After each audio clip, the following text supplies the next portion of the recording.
não pertenço a este mundo. Tenho fome e sede do Senhor, alimento que vem do lugar que eu sou. Tenho o meu ser e tenho o meu viver. Eu sei tu és o meu Senhor, da minha vida és o Salvador. Mais uma vez, eu sei, não pertenço a esse mundo. Vai se sentando. Eu sei, canta isso pra você. Eu não pertenço a este mundo. Tenho fome e sede do Senhor, alimento que vem do lugar que eu sou. Treine o meu ser e tenho o meu viver. Eu sei tu és o meu Senhor, da minha vida és o Salvador.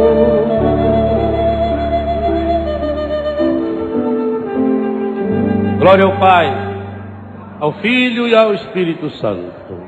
Como era no princípio, agora e sempre. Amém.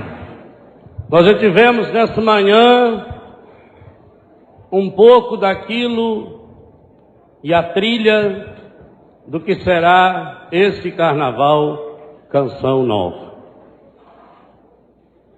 Rezávamos, vocês aqui e eu pelo rádio, no carro, a grande profecia de Deus através de Romanos capítulo 8, aonde somos chamados a vivermos como filhos e filhas de Deus. Depois, nessa maravilhosa pregação do Padre Jonas, enriquecida pela palavra do Dunga e pela canção, foi-nos chamados a atenção, ou foi chamada a nossa atenção, de que nascemos para ser grandes, para sair desse chiqueiro. Aliás, essa é a razão pela qual o porco vive de cabeça baixa. É vergonha de viver no chiqueiro. Mas como a costa, fomos chamados a ir buscar essas águas limpas, mais altas. E quanto mais a gente puder subir, mais limpa será essa água. Portanto, nós estamos sendo chamados a, de uma forma muito concreta e radical, a tomarmos posse de um reino que já é nosso. E aí sim, esse tem que ser o carnaval do reino. E eu gostava dessas danças que se fazia aqui antes, porque me lembrava Santo Agostinho, que dizia: homens, ele falou só homens, ele pode dizer homens e mulheres, é preciso que vocês aprendam a dançar, porque senão os anjos não saberão o que fazer com vocês no reino dos céus. É de Santo Agostinho. E lembrando um Davi que vivia dançando e pulando na presença de Deus, Sofonias capítulo 3 nos diz que o nosso Deus é um Deus que dança, é um Deus que pula. Então é preciso que de fato o nosso carnaval, Canção Nova, já que a gente tem um jeito de ser herdeiro de Deus, um jeito de ser vencedor de Deus, tem que ter também um jeito de ser diferente no carnaval. E eu estava olhando quanta gente bonita tem aqui. Tem uns aí que quando Deus deu a beleza, entrou na fila 3 ou 4 vezes. Tem uns ajeitados aí, umas ajeitadonas. E lembrando do Padre Jonas, que falava das mistes que ele já viu nesses 63 anos, e que depois viraram tudo umas pelucas. Eu fiquei pensando, como canal de televisão, a Globo, por exemplo, tem a Globeleza. uma negra linda, toda cheia de brilho e praticamente completamente pelada. Fiquei pensando que a Bandeirantes agora tem duas, também pelada. E eu vi a foto delas ontem, numa revista que estava no avião, e louvei o Senhor. Ó Senhor, tu as tecestes no seio materno, caprichaste. São bonitas danadas.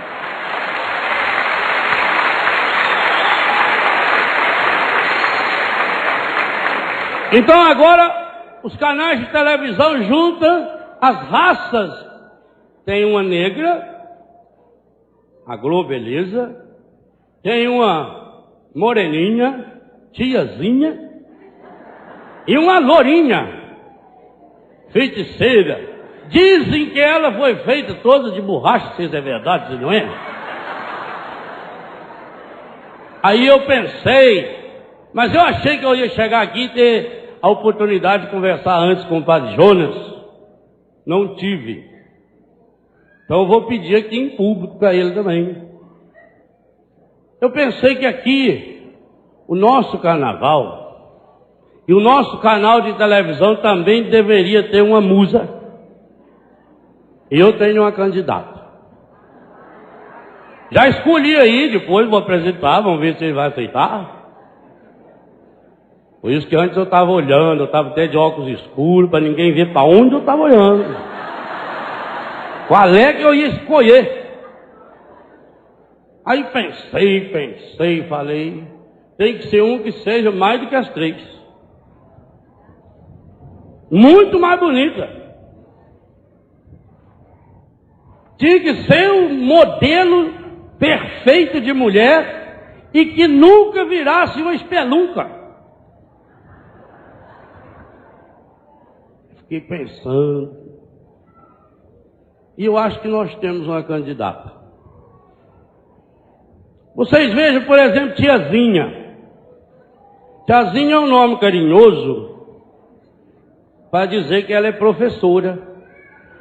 Não é assim que as crianças chamam a professora, a tia, que ensina. Pois a minha candidata é professora. Mais do que professora, a minha candidata é mestra. Imaginem vocês que ela foi a única professora que o rei teve. Única. Tudo que ele aprendeu foi com ela. Então ela é uma mestra, é uma doutora. Esta tiazinha, a fantasia dela na revista, ela está revestida com uma cobra, uma serpente, o resto está pelado. E no seio tem uma maçã. A minha candidata, ela está revestida de Deus e pisou a cabeça da serpente.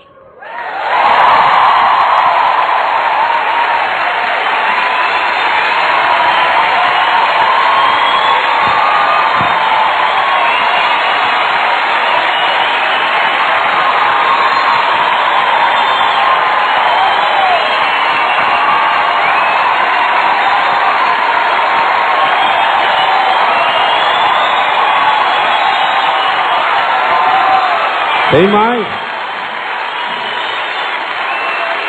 Tem mais.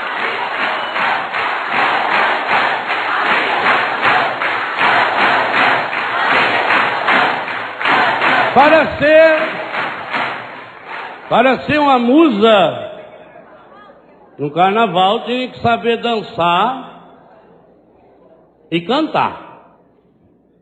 Senão não tem graça. Pois a minha candidata é dançarina e cantora. E ela mesmo conta isso. Quando ela chega na casa da prima, ela já chega cantando e pulando. Minha alma engrandece o Senhor. Exulta. Exulta é o quê? É pula, é dança. de alegria o meu espírito em Deus, meu Salvador.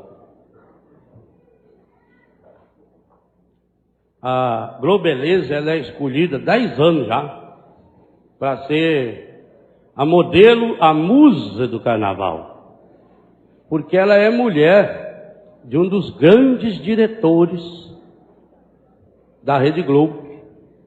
Então já...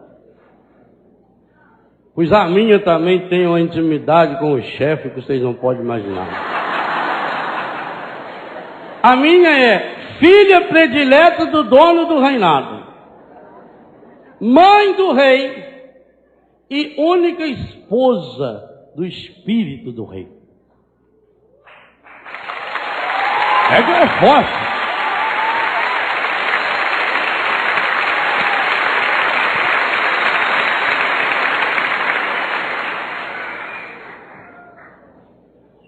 Aquela candidata representa a raça negra. A minha pode representar todas as raças. Porque, para ser a musa do povo branco, do povo claro, ela desfilou em Lourdes, em Medjugorje. Para ser a musa das mulatas, ela desfilou na Polônia. Para ser a musa das morenas e das índias, ela desfilou em Guadalupe. Para ser a musa das negras, ela desfilou aqui perto, inclusive em Aparecida. A minha é branca, é loura, é morena, é negra. Porque ela revela, como musa, que ela já herdou o reino. Que ela já deixou o reino acontecer dentro dela. Que dentro dela o reino virou gente. Uma dessas candidatas, loura, é feiticeira. A minha destrói todo e qualquer feitiço.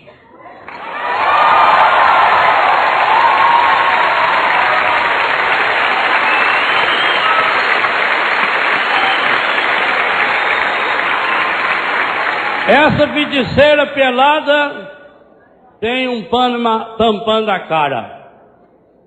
A minha está toda coberta de roupa e do Espírito Santo, e só mostra o rosto, no qual reflete essa profunda e íntima comunhão com o Senhor.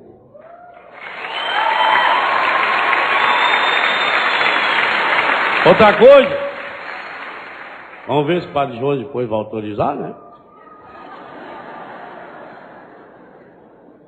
Essas musas, elas saem tudo em cima do carro alegórico. A minha gosta de ir no chão. Tanto que trabalhou feito empregada doméstica 3 meses com a prima dela. Vocês vejam, a única mulher no mundo que teve até hoje o rei na barriga. Mas não mostrou a barriga para ninguém.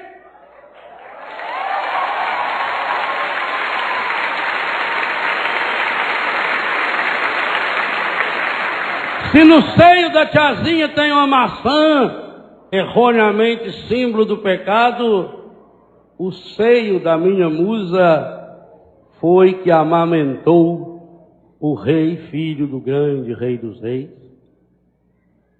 e foi chamado de bendito, bem-aventurado aqueles seios, para também mostrar a todas as mulheres que quiserem viver essa alegria do carnaval lá de cima, não o carnaval da água suja, que, como elas terão que cada vez mais deixar-se encher do Espírito Santo. Por fim, essas coitadas dessas musas, já tem até dó delas. Inclusive prevendo aquilo que o Padre Jonas falou, que vai virar pelanca. E vira pelanca todo aquilo que é colocado a serviço desses reinados pobres que tem por aí. Esses reis de Araque que tem por aí.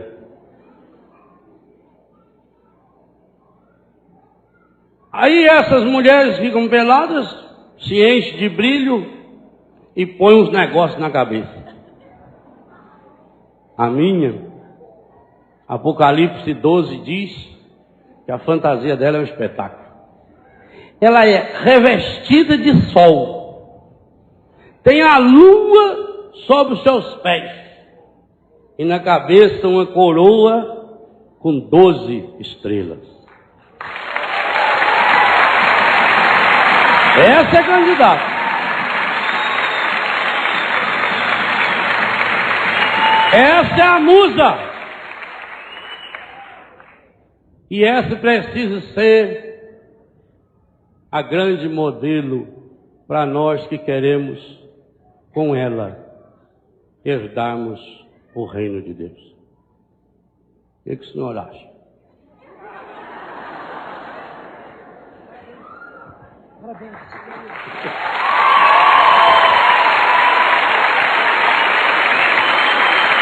Está eleita.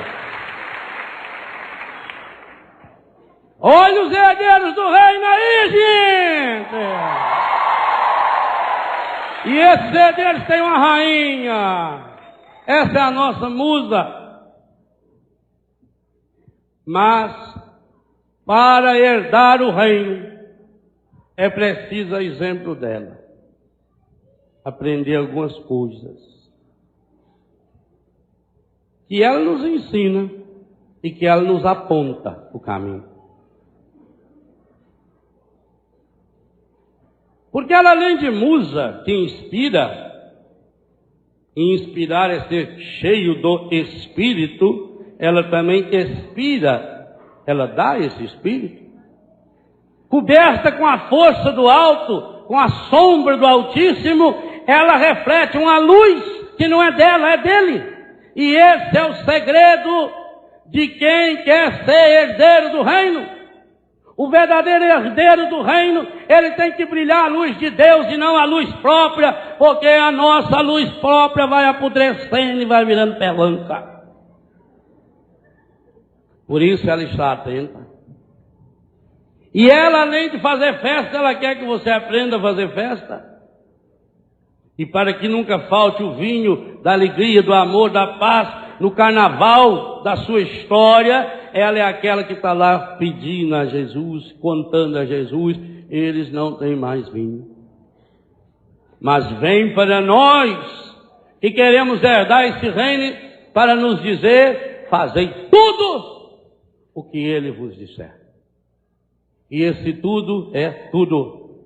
É esse tudo que Mateus nos fala no capítulo 6, versículo 33. Buscar em primeiro lugar o reino de Deus. O resto é acréscimo. É daquela grande parábola da alegria de Deus, do capítulo 13 de São Mateus, a partir do versículo 34, 35, do homem que achou aquele tesouro, foi e vendeu tudo que ele tinha para comprar o tesouro. E aí encontrou alegria. E as pessoas não encontram essa verdadeira alegria exatamente porque não têm coragem de tomar posse do reino. E hoje de manhã aqui na oração, a Luzia e o Dunga proclamavam e nos convidavam, e vocês rezavam aqui, eu rezava no carro em voz alta, eu quero tomar posse desse reino. Agora, o que eu sou capaz de entregar?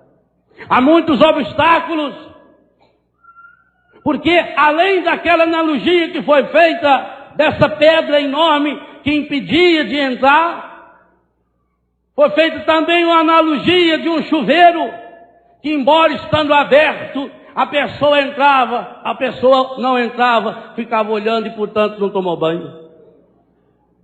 Mas ainda há um perigo maior de que é entrar nesse chuveiro, está debaixo dele, portanto, com água escorrendo para tudo quanto é lado, mas está revestido com roupa de mergulhador, borracha, coração de pedra, que não deixa penetrar essa água. Fazei tudo o que ele vos disser. Meu irmão, minha irmã, se você quer de fato viver essa nossa musa, você vai ter que aprender com ela a deixar tudo. só vai de fato experimentar já a alegria desse reino, que vai ser eterno e que não acaba nunca, aqueles que tiverem a coragem de tirar essa roupa de mergulhador, de tirar essa borracha que vai revestindo o coração. E vocês vejam, meus irmãos, que o encardido é terrível. Essa semana me ligou uma mulher, não sei da onde, falou: padre, não fala mais no encardido. Eu vou falar no encardido. Porque ele encarde, ele suja, ele pega essas moças lindas, como essas três que eu citei, e coloca-as como modelo do pecado. Eles fazem gozação com a teologia, por isso que eles vestem essa tiazinha lá com uma serpente, para falar para você, moça, e para você, rapaz, se envolva no pecado. Por isso que eles fazem essas propagandas, que está aí agora, 650 outdoors, espalhado pelo Brasil, com uma camisinha desenhada, dizendo: prevenir é tão fácil quanto pegar. Se o nosso técnico lá da computador tivesse condição, eu ia sugerir que na canção nova ele pusesse essa propaganda e só mudasse uma letra, o G pelo C. Prevenir é tão fácil quanto pecar. A única coisa fácil que tem no mundo é pecar, gente. Isso é fácil. Ou, como o padre Jonas dizia, descer ladeira abaixo, ir para a baixaria. Para subir a montanha é difícil, mas é lá que tem água limpa. Única coisa fácil que tem é pecar. Por quê? Para herdar esse reino. Primeiro, o reino já é nosso. Ele foi inaugurado na barriga da nossa musa e mestra. Lucas nos afirma categoricamente: o reino dos céus já está entre vós. Já está. Nós já somos herdeiros. Co-herdeiros. Romanos 8 de hoje de manhã. Então, herança. Ninguém pode tirar a herança da gente. A não ser que tenha um testamento dizendo que não é mais sua.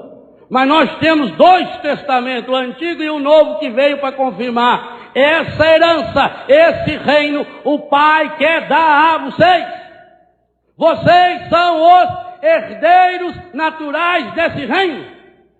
E para defender a herança, quando o pai morre, por exemplo, que vai no juiz para ver questão da herança, tem um advogado para defender. Pois o nosso rei também já mandou advogado para defender a sua herança. E esse advogado é o Espírito Santo, aquele que foi pleno no coração de Maria. Ela foi cheia, plena, repleta desse Espírito Santo. Ela foi o próprio reino de Deus acontecendo em sua vida.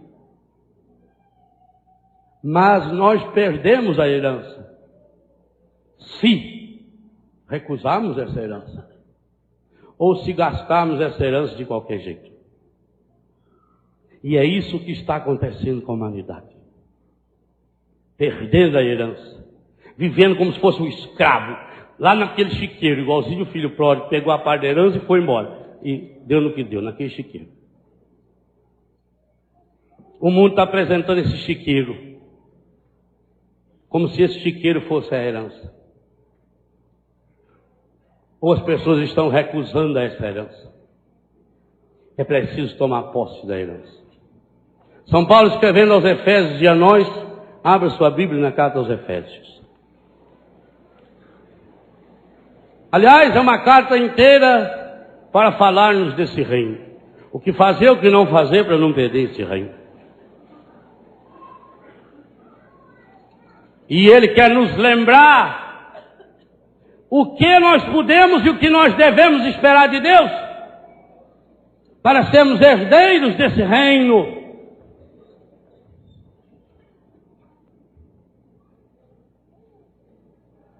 Nesse hino de louvor à providência de Deus, no capítulo 3. Bendito seja Deus, Pai de nosso Senhor Jesus Cristo, que do alto do céu, do alto, não de baixo, nos abençoou com toda a bênção espiritual em Cristo. Primeira coisa a herdar de Deus em Cristo, esta bênção contra toda espécie de maldição. E nos escolheu. Aliás, essa palavra foi falada aqui 2 vezes forte.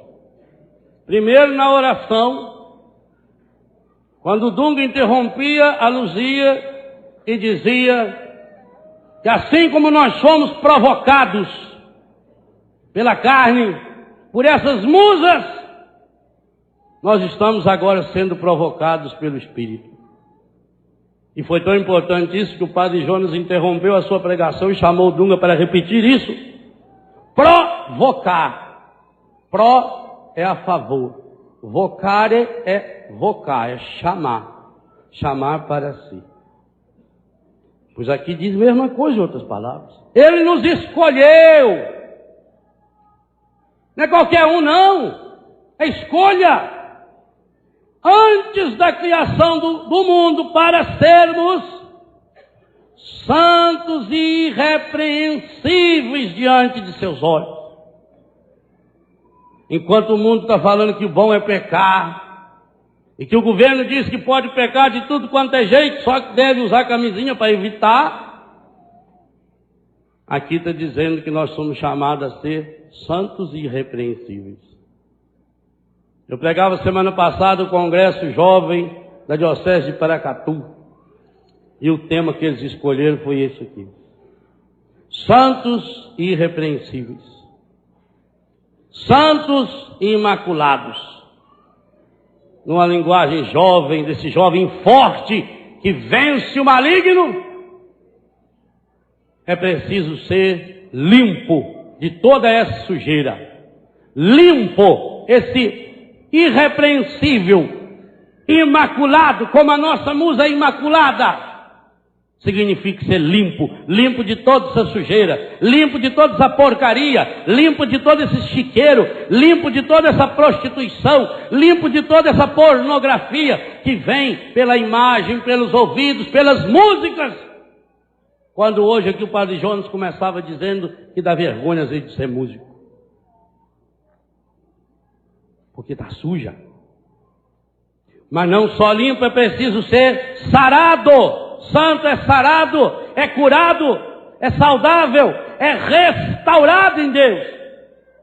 É liberto de toda essa corrupção. Por quê? Porque no seu amor, versículo 5, Deus, o Pai, nos predestinou para sermos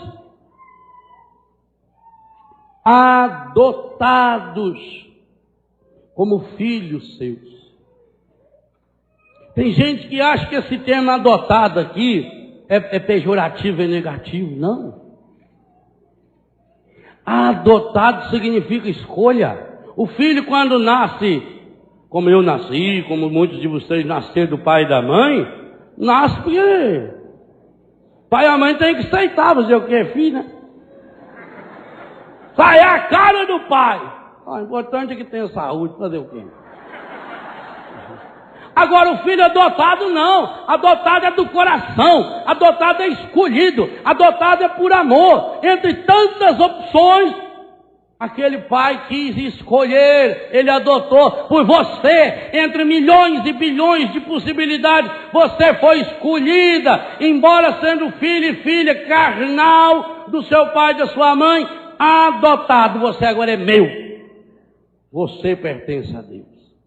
E portanto, filhos, volta Romanos 8, hoje de manhã, herdeiros e no Cristo co-herdeiros. Para que, você diz que coisa fabulosa é a palavra. Versículo 6. Para fazer resplandecer a sua maravilhosa graça. É muito interessante que no carnaval eles ficam enchendo os salões e o corpo das mulheres de brilho, de purpurina, para tentar resplandecer o pecado, mas não consegue, porque vira pelanca. Mas nós somos chamados para fazer resplandecer a sua maravilhosa graça. Olha que herança que você é chamado, menino. Olha que herança você é chamado, menina. E você vai querer continuar vivendo no chiqueiro? É preciso tomar posse da herança. E eu penso que esse tem que ser o grande compromisso desse carnaval. No ano santo, no ano da gente ser sarado, tem que tomar posse dessa herança para fazer resplandecer em nossa vida a maravilhosa graça. Versículo 7, nesse Filho, Jesus, pelo seu sangue, olha o preço que nós custamos, temos a redenção e remissão dos pecados, segundo a riqueza da sua graça, confirma capítulo 2 da primeira carta de João, que foi meditado anteriormente, que ele derramou profusamente, foi conta gota não, derramou para valer, não foi um chuveirinho à toa não, uma aguinha caindo não, foi água para valer, profusamente sobre nós, em torrentes de sabedoria e de prudência, de sobriedade, torrentes, é uma enchente de graça de Deus. Versículo 11, nele, em Cristo, é que fomos escolhidos e predestinados, herdeiros, para servirmos a celebração da sua glória, e não para servirmos a celebração do pecado, da mentira, do egoísmo, do ódio, e de tudo aquilo que quantas e quantas vezes nós sentimos em nós mesmos. Porque, meus irmãos, minhas irmãs, não precisa ninguém ficar falando para nós, para mim, para você, o que o pecado faz em nós. Primeira coisa que ele faz, não deixa resplandecer em nós a maravilhosa graça de Deus. A palavra diz que quando Moisés rezava, o seu rosto se transfigurava.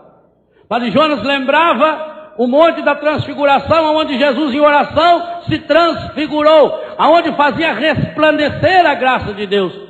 Pois assim na sua vida e na minha também acontece. Quando nós estamos nessa comunhão, quando nós vamos tomando posse dessa herança que o Senhor nos dá, resplandece em nós e através de nós, no brilho do nosso olhar, do nosso rosto, de todo o nosso ser, da serenidade do nosso ser, essa maravilhosa graça de Deus. E o contrário também acontece.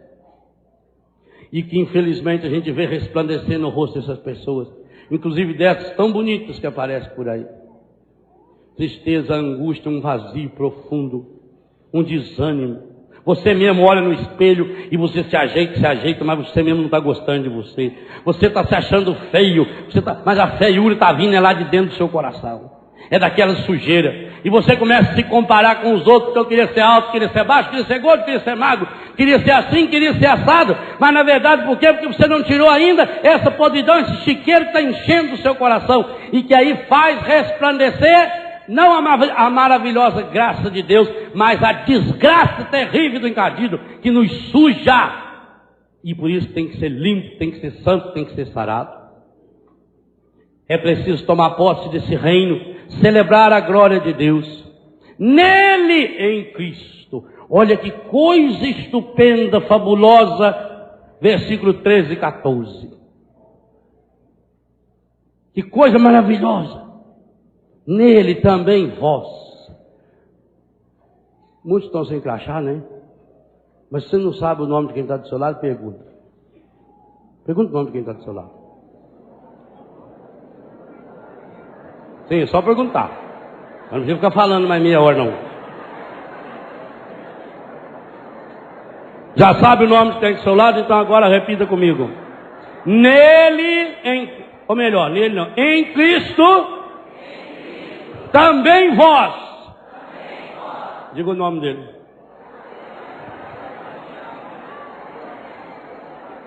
Depois de ter ouvido a palavra da verdade,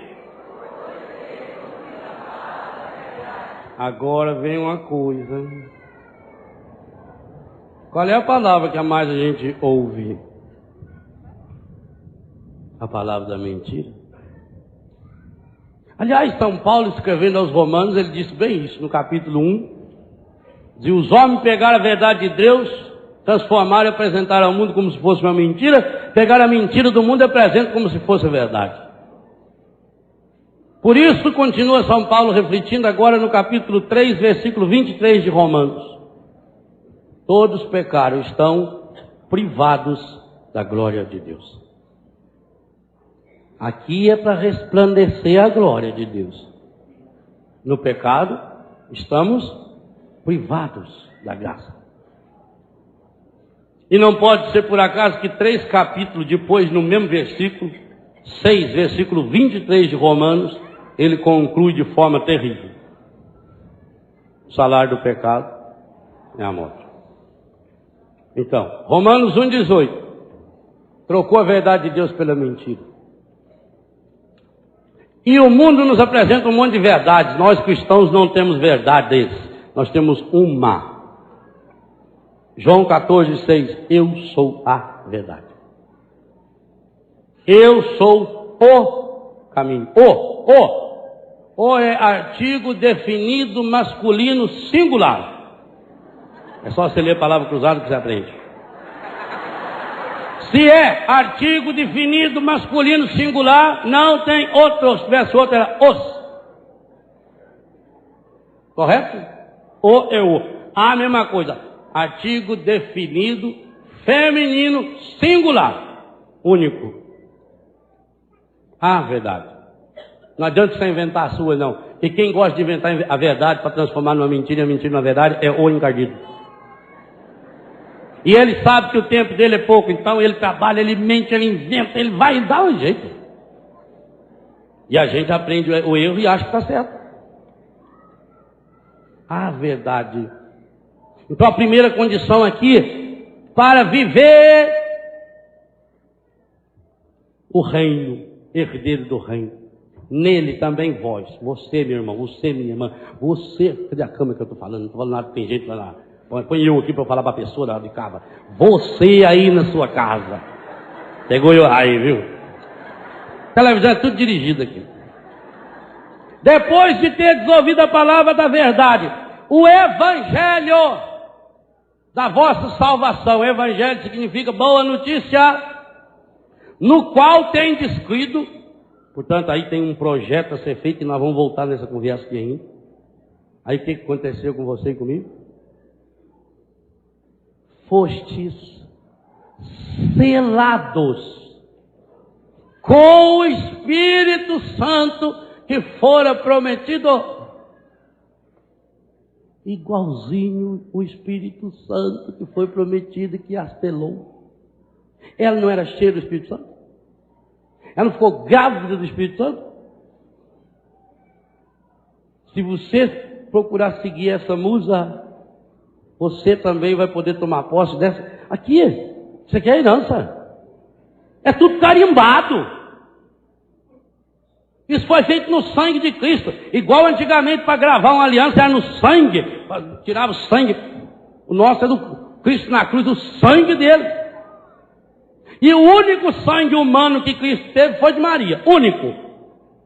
Pois ele não teve pai humano. Ele só teve mãe. Portanto, o único sangue que Jesus teve foi o sangue de Maria, humanamente falando. Logo é o sangue dela que derrama na cruz também. Não é? Você não tem sangue do seu pai e de sua mãe? Quem foi o pai de Jesus sanguíneo? Não teve. Então ele só tinha o sangue. Que sangue? Só da mãe dele? Só anta não entende certas coisas. Nele, em Cristo, fostes selados com o Espírito Santo que fora prometido, que é o penhor da nossa herança. Que herança? Olha os herdeiros do reino aí, gente! Vocês foram selados, eu fui selar. Antigamente, não era esse selo que a gente compra no correio. Não prega na carta, não. Porque esse selo, inclusive, tem como tirar. Lá no seminário, quando a gente foi pro seminário, rapaz, me lembrou o sul agora. Lá a gente gosta de tomar chimarrão, né? A água vem quentinha, sempre você pôr na água. Você pôr na cuia, põe a água quente, assim, só bateu a cuia aqui. Então, quando a gente foi pro seminário, a gente não tinha dinheiro, né? Aí a gente recebia a carta de uma pessoa, a gente tirava o selo assim no bafo da chaleira, dessa água aí já dá. Tira o selo, apagava o carimbinho e usava na outra carta para mandar. Porque esse selo de hoje você arranca. Antigamente não era assim, não.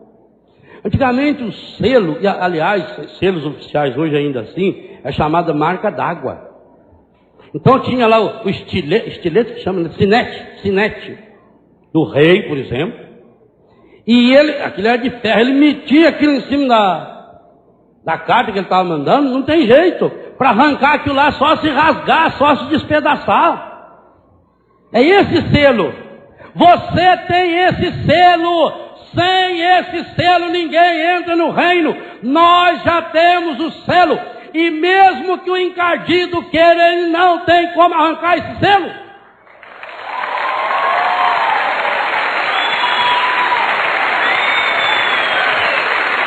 Aí que vem. Como ele é mentiroso, como ele é o pai de toda mentira, ele tenta esconder o selo. E como é que ele esconde o selo? Com máscara. Por isso que no carnaval o pessoal usa máscara. Mas não tem como tapar esse selo. Porque esse selo é penhor da nossa herança. Enquanto esperamos a completa redenção daqueles que Deus adquiriu para o louvor da sua glória, ou seja, nós. Nós fomos selados pelo Espírito. O Espírito Santo nos selou, nos marcou. Uma roupa não custa caro por causa da marca. Um dia eu fui comprar uma calça lá em Manaus. Falei, quanto custa a calça lá no shopping? 100 e tanto. Eu falei, o que é isso? Uma calça jeans? Mas é a marca. A senhora tira a marca, eu levo só a calça. Eu vou querer saber da marca agora. Não é? Então a roupa cara, que tem marca cara, você tem uma marca.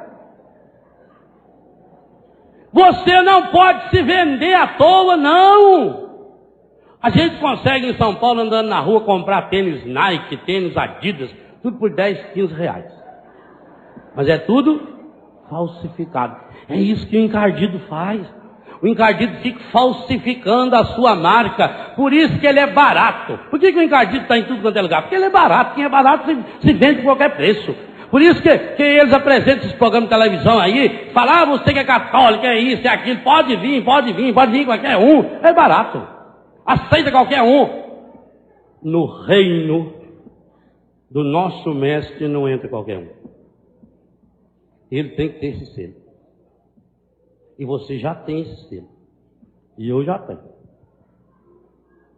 Agora a gente tem que cuidar para não perder. Segunda coisa. O que eu sou capaz para tomar posse dessa herança? O povo de Deus ficou 40 anos no deserto, caminhando, liderados por Moisés para chegar na terra prometida. Moisés é o prenúncio daquilo que é o Cristo Senhor, que entra na nossa história, que dá a sua vida para que a gente tome posse desse reino. É desejo do Pai dar-vos esse reino. E é um desejo tão grande que Jesus vem inaugurar esse reino, para você começar a viver esse reino agora. Ele já está no vosso meio. Mas nós gastamos, meus irmãos e minhas irmãs, nós gastamos a nossa vida no pecado. O mais triste é quando você olha para essas missas que viraram peluncas e descobrir que é isso que acontece comigo e com você. Que nós gastamos a fortuna que nós recebemos todos os dons que nós recebemos, a vida, a natureza, esse mundo maravilhoso que Deus criou. E nós vamos destruindo isso, vamos destruindo. E vamos nos destruindo, gastando essa herança no pecado. Você trabalha feito um condenado e junta dinheiro para comprar o pecado, para pagar o pecado.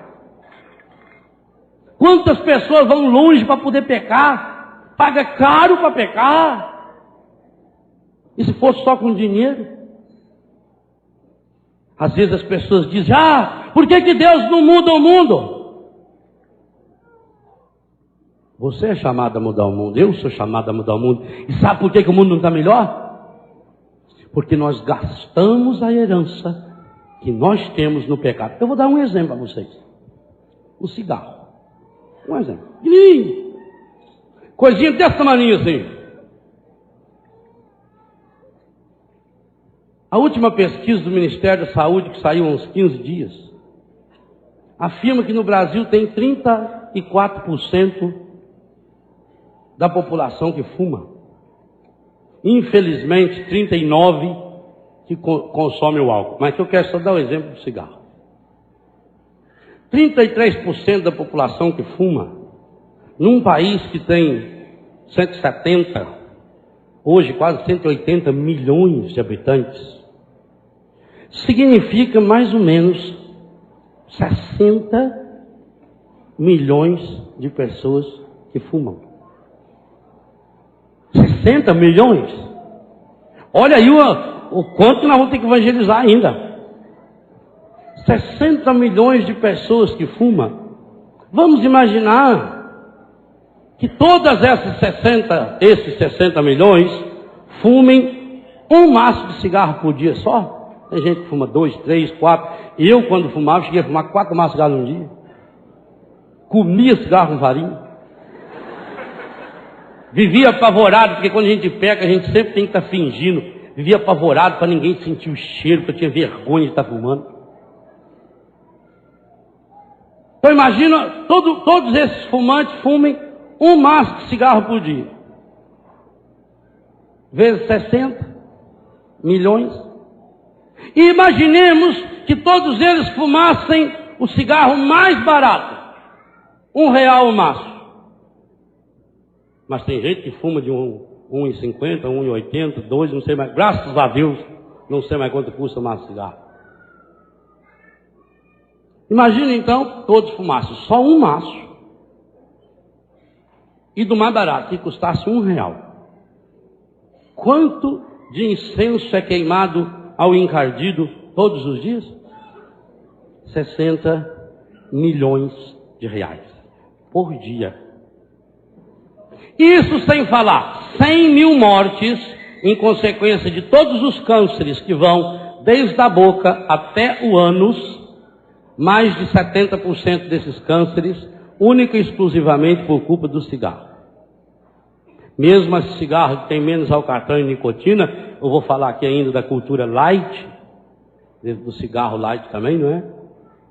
Um cigarro tem mais ou menos 4 mil componentes químicos que te matam. Você paga só para ter menos alcatrão e menos nicotina. Sem falar em tudo isso, da saúde, do fedor que é uma pessoa que fuma e chega para conversar com a gente.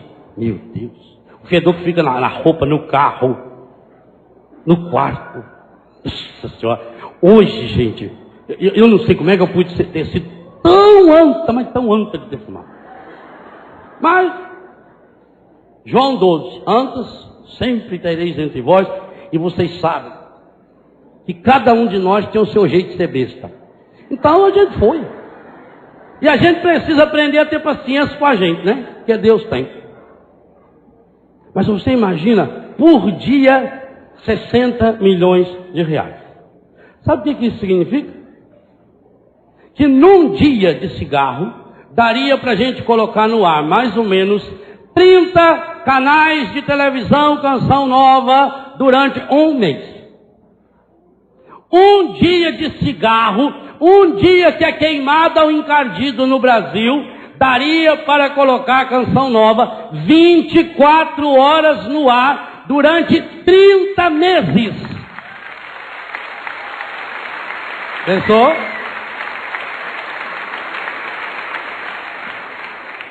Daria para comprar quantos milhões de Bíblia? Pensa. Por dia. 6, 7 milhões de exemplares de Bíblia. Você pega em um mês, você teria em um mês dinheiro suficiente para dar uma Bíblia para cada pessoa nesse país. 60 milhões por dia queimado ao encardido. Considerando o mais barato, e nós sabemos que é muito mais, que essa cota minha aqui pode chegar a 70, 80, 90 milhões, a 100 milhões num dia. Só estou falando do cigarro. Uma coisinha desse tamanho.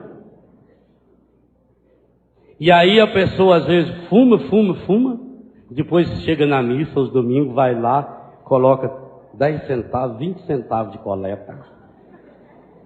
Por isso tem muita igreja aí que cobra em vez do dízimo, centésimo, milésimo, né? Porque o católico vai lá dar R$1, R$2 e acha que dá muito. Não, padre, eu sou muito católico. Quem é o seu Deus? O seu Deus está sendo o cigarro. Porque você todo dia adora em espírito e verdade a Ele. Assim como o seu coração está ligado ao encardido, desce até as profundezas do chiqueirão do encardido. O incenso que você solta. Dinheiro que você queima.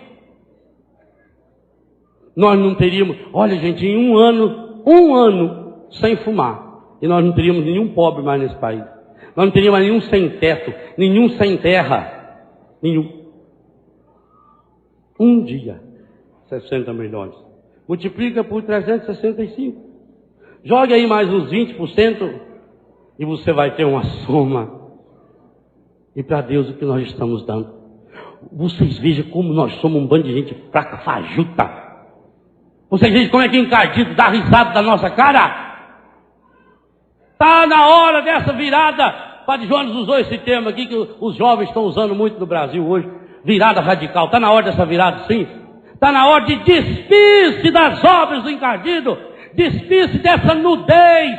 Essa nudez do pecado. E revestir-se da força e da graça do Espírito Santo. E começar a dizer, não, eu não quero. Aquela música do Dunga, aquilo fica na minha cabeça o tempo todo. Por hoje eu não vou mais pecar. Essa restauração que Deus quer fazer na minha vida e na sua vida. O Pai quer nos dar o reino. Jesus morre por nós. Mas nós somos fiéis ao encardido no nosso cigarro. Aí passa para cachaça, para bebida. E para tantas outras coisas que a gente paga todo mês. E damos para Deus o quê? O pior. A sobra do nosso tempo. Fica 3, 4, 5 horas diante da televisão. Assiste 5, 6 capítulos de novela. Não lê um capítulo da Bíblia por dia. Não lê o testamento de Deus. Está aqui o testamento. Como é que eu vou saber a herança que eu vou receber se eu não li o testamento daqui? O antigo e o novo. É tomar posse do reino significa ficar pelado, sim, para o pecado. E revestir-se do homem novo, criado segundo Deus em verdadeira justiça e santidade. É isso que Maria vem nos ensinar como a nossa musa. Eleger Maria como musa, portanto, mexe um pouquinho com tudo. Com todo o nosso ser. Faz-nos questionar, eu sou inteiro de Deus? Eu de fato obedeço a Deus, escuto, ouço esse Deus? Meu Deus, vocês vejam os jornais dizendo aí, quantos milhões essas escolas de samba gastam nas fantasias. Gastam uma fortuna para parecer pelado. As prefeituras dão porção de cidade aí, dão dinheiro. Eu não votaria num prefeito que desse 1 centavo para esse carnaval. Nunca! Ele não tem esse direito de fazer isso. E nós estamos investindo na nossa fé, estamos dando o melhor para Deus? Ou estamos dando o resto de todo o nosso ser para Deus? É hora de aprender com Maria. Ou aprendamos a nos entregar inteiros ao Senhor, ou nós não vamos herdar o reino. Aquele homem era milionário. Era bilionário. Ele tinha fazendas e mais fazendas, ele tinha fábricas, ele tinha canais de televisão. Ele era sócio do Bill Gates para fazer computador. E ele era considerado o maior colecionador de obras de artes do mundo. Ele tinha uma paixão por arte. Ele ia à Europa e ficava lá 4, 5, 6, 7 meses só para ver os museus. Você pega um museu, por exemplo, do Prado, lá em Madrid, só para atravessar andando dentro dele, leva uns 3 dias. Você vai em Paris, o Museu do Louvre, uma coisa de louco. A mulher perguntou, o senhor foi no Louvre? Eu falei, não, acho que estava com problema. Eu cheguei aí no Louvre, sabe lá que é aquela Louvre? Vai no outro museu, o Museu de Orsay, e tem aquelas obras de arte, aquilo custa uma fortuna, eles protegem aquilo. Aquele homem colecionava tudo. Ele tinha réplicas, coisas fabulosas de arte. Casado, fazia quase 30 anos. Só tinha uma tristeza. Ele não tinha filho. O maior sonho dele era ter um filho. E nessas viagens eles iam nos grandes médicos, especialistas em fecundação, e nada. Um belo dia, a mulher dele começou a sentir umas tonturas, vai ao médico e vem a maior notícia da vida daquele bilionário. Ela estava grávida. Mas uma gravidez de altíssimo risco. Os médicos disseram que ela teria que fazer um repouso absoluto, ficou na cama. E ele contratou médicos, enfermeiros, e ele não viajava, ele ficava do lado dela. Aquela alegria, e ele namorando a esposa, e beijava a mão dela, e ia vendo aquela barriga crescer, alisando aquela barriga, porque era o sonho dele, e ela naquela felicidade, porque teve um marido tão maravilhoso a vida inteira, e esse marido agora ia ter o sonho realizado. E veio o belo dia do nascimento, e como os médicos avisaram, infelizmente, ela veio a falecer. E ela sabia que corria esse risco. Ele levou o menino para casa, contratou empregados, enfermeiras, nutricionistas, e foi criando esse moleque com o maior tesouro da vida dele. A tristeza da perda daquela esposa tão querida tinha sido preenchida quase que por completo com o nascimento daquele menino tão lindo. E ele acompanhou esse menino, os primeiros engatinhamentos, o primeiro dentinho e sorriso, ele ajudava a dar banho, e o menino foi crescendo. Só que o menino era muito feio. Nem tudo na vida é perfeito. O rapazinho era feio, tadinho. Eu tenho dó de gente feia, o rapazinho estava meio feio. Ai, meu Deus. Mas ele gostava, é filho dele. Você pode ver o sapo, a coisa mais bonita pro sapo é o sapinho. Ele trata do sapinho, viu? Coisinha mais bonitinha, né? Quando ele via uma sapa, então fica olhando a sapa, a sapona. O menininho foi crescendo. Quando o menino tinha uns 11 ou 12 anos, descobriram a causa da feiura dele. Ele era doente. O menino tinha uma doença hereditária que a própria mãe tinha, que deve ter recebido do próprio pai.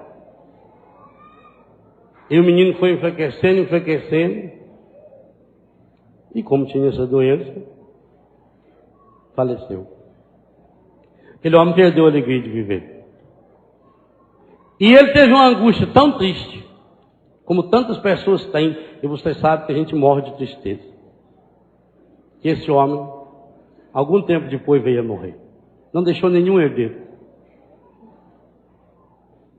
Quem ia herdar aquela fortuna toda, aquelas obras de arte?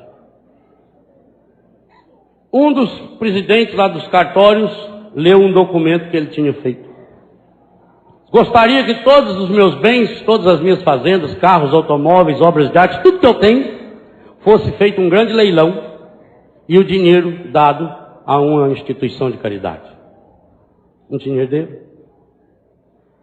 Convocou-se um leilão e veio gente do mundo inteiro, grandes colecionadores, diretores dos grandes museus do mundo, milionários que encostavam o avião no aeroporto, seu próprio avião, seu Boeingzinho no aeroporto da cidadezinha, e foi num ginásio imenso, com mais de 8 ou 10 mil pessoas, bilionários que vieram para arrematar aquelas obras de arte, colocaram algumas obras de arte enfeitando. Antes de começar o leilão, o leiloeiro oficial disse: gente, um momento de silêncio, porque nós temos uma homenagem ao grande benemérito doutor fulano de tal. Vocês sabem que a maior alegria da vida dele foi o filho. E esse filho, quando tinha 9 anos, um dia passeando com o pai pela rua, viu na praça da cidade um pintor que desenhava as pessoas, e o menino tanto insistiu que pediu, que o pai então mandou aquele pintor fazer a foto dele. Mas era também um pintor de segunda mão, um pintor de parede. O coitado do rapazinho já era feio, o quadro... Bom. O primeiro quadro a ser leiloado, o autorretrato do menino bonitinho. Quando abriram o retrato, todo mundo caiu na gargalhada. Joga fora essa porcaria aí. Nós queremos aquilo, olha aquilo. Que lá é um Rembrandt, que lá é não sei quem, que lá é um fulano de tal. Né? Picasso. Primeiro quadro a ser leiloado, o retrato do menino. Quem faz alguma oferta? Rindo, cutucando, vai dar uma... No meio levantou-se uma senhorinha, chamada Dona Expedita, cabelinho amarrado assim. Falou: eu queria comprar o retrato. Aí todo mundo caiu na gargalhada. E a senhora por acaso entende alguma coisa de arte? Coitado, não vale nada. Para que a senhora quer comprar esse retrato? Sabe, porque eu trabalhei na casa dele. Eu trabalhei mais de 30 anos. E eu sei o tanto que o meu patrão queria ter esse filho. Quando a esposa dele morreu, eu estava segurando na mão dela, e com a outra mão eu punha água na cabeça dela. E ela morreu na minha mão. Mas morreu feliz. Eu dei banho nesse menino. Eu cuidei desse menino. Esse menino era como se fosse um filho para mim. A maior tristeza da minha vida foi o dia que esse menino morreu. Então eu queria comprar o quadro dele. Porque o patrão deixou até um sítiozinho, uma casinha para mim lá, mas não tem nada, eu queria comprar o quadro do menino. E quanto a senhora oferece? Ela falou: não tem muito dinheiro não. O povo riu. Mas quanto a senhora oferece?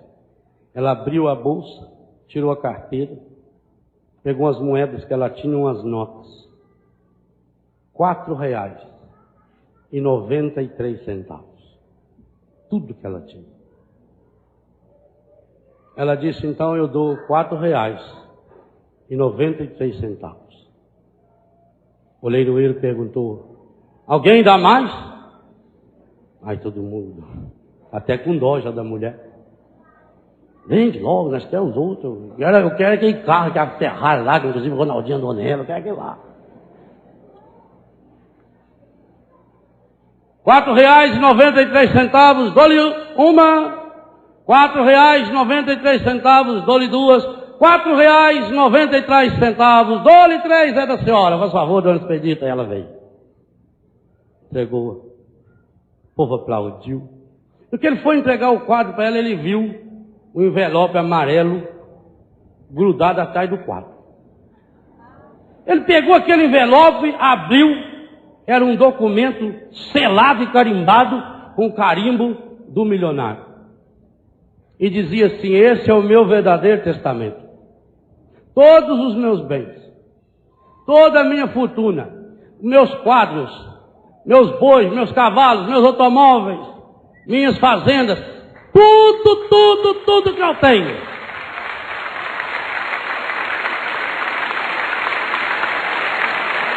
Pertencem à pessoa que arrematou o quadro de meu filho. E aí foi um auê.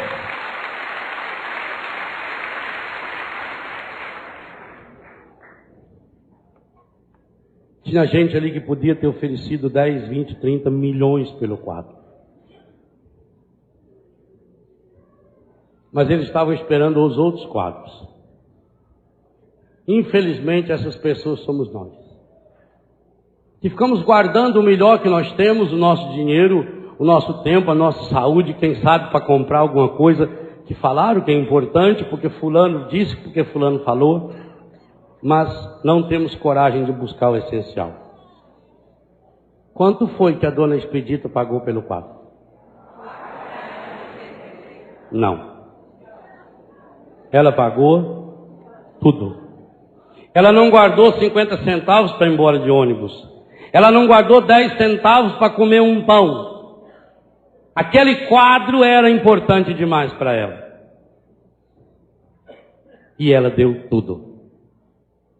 Sabe, meus irmãos, há um bilionário muito mais rico que esse homem. Porque ele, além de ser dono de todas essas fortunas que tem aqui, ele tem a fortuna eterna. E ele quer nos dar esse reino. Acontece que a foto do filho dele não é muito bonita. Para herdar a fortuna do pai, tem que ter coragem de amar o filho. E no mundo que prega uma nudez para o pecado, esse filho vive a nudez de todas as honras que poderia ter, deixa-se despir, assume a condição de homem, obediente até a morte, feito um escravo na cruz. A foto desse filho não é muito bonita. O profeta disse que o povo passava, olhava para ele e balançava a cabeça, porque era feio demais. Ele estava deformado, todo cheio de sangue. Ele estava todo sujo pelo pecado que é nosso. Mas, se você quiser herdar o reino desse pai, o único caminho é o filho. Não tem outro jeito.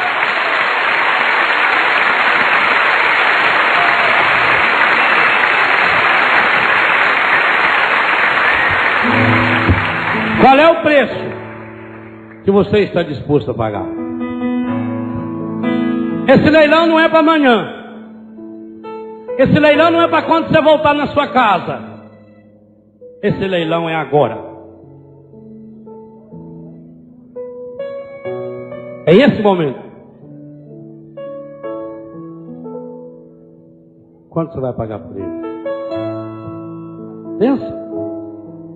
O que você precisa tirar dessa bolsa que está aí, que é o seu coração? Quem sabe tapado por essa pedra tão grande que foi visualizada hoje de manhã? Você tem que tirar tudo. Esses R$4,93 significa o seu pecado, a sua miséria, a sua nudez, a sua fraqueza, aquilo que você tem de bom, aquilo que você tem de ruim.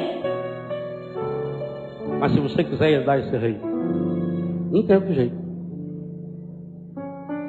Olha para o retrato do filho e pensa: será que eu vou ser capaz de arrematá-lo?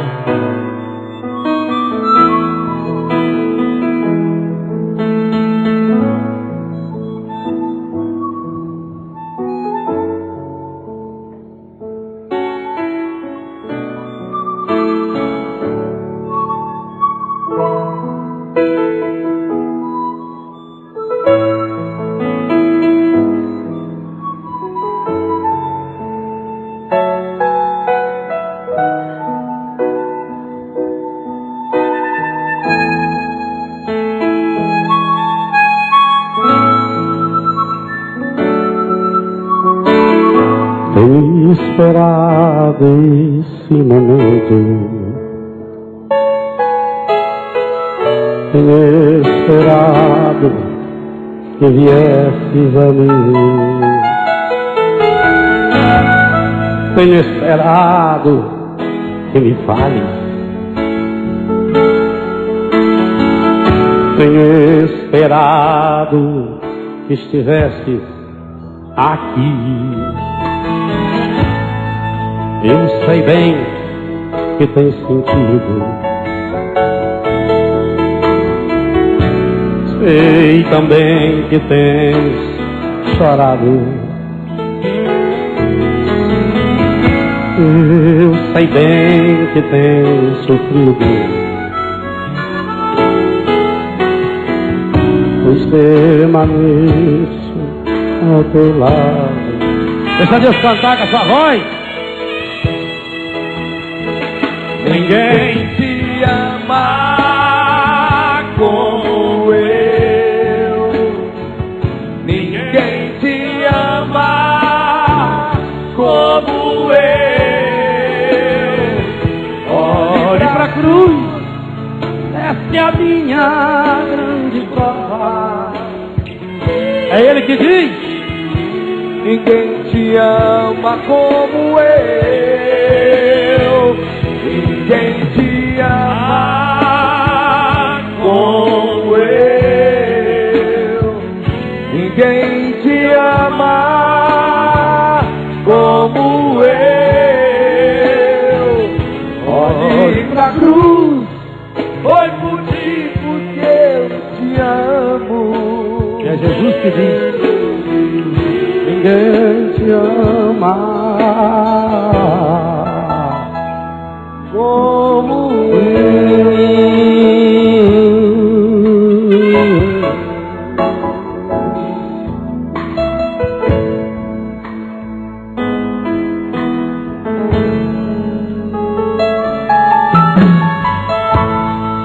eu sei bem o que me dizes. Ainda que nunca me fales, eu sei bem que tem sentido. Ainda que nunca me reveles, tenho andado ao teu lado, junto a ti permanecido. Eu te levo em meus braços, pois sou teu melhor amigo.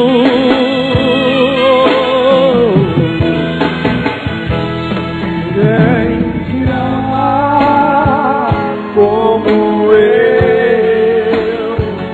Ninguém te ama como eu. Olhe pra cruz, essa é a minha grande prova. Ninguém te ama como eu. Não, não.